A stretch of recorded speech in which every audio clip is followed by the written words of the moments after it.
Hello everybody, Luke Schulte, field agronomist for Beck's hybrids. How will the upcoming cold temperatures of this weekend potentially impact this developing wheat crop? When it comes to the potential for freeze injury in wheat, it really comes down to three different components.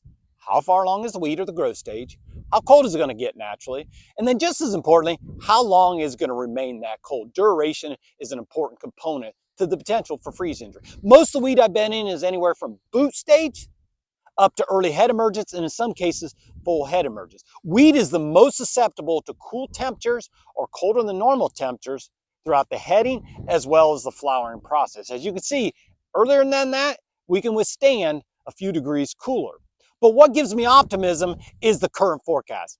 I don't see a lot of temperatures that are going to flirt with that 28 to 30 degrees, and even those that are maybe flirting with that temperature, I don't expect, other than some low-lying areas, some river bottoms, that we're going to remain at those low temperatures for that full duration of 2 hours. So I'm optimistic that perhaps we might escape this weekend without much or any injury. Now, you've also probably noticed that the wheat is both ahead of schedule and it's shorter than normal. And that's really the result of a warmer than usual the second half of March, as well as April has been unusually warm up until this point. And that's really accelerated the growth and development of the wheat crop, making it about 10 to 12 days ahead of schedule. And while that schedule or that ahead of schedule and development has led to us being more vulnerable to cool temperatures the first half of May, one of the benefits I see is we're also going to be in grain fill the better part of the month of May.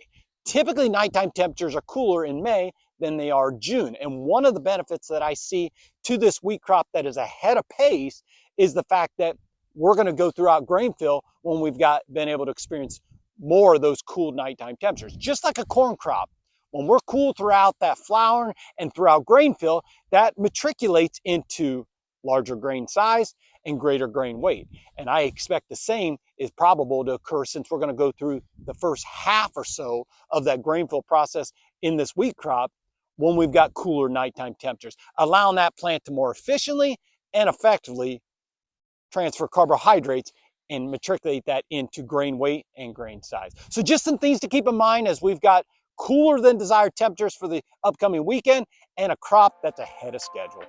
As always, if you have any questions, feel free to give us a call. Thanks for tuning in.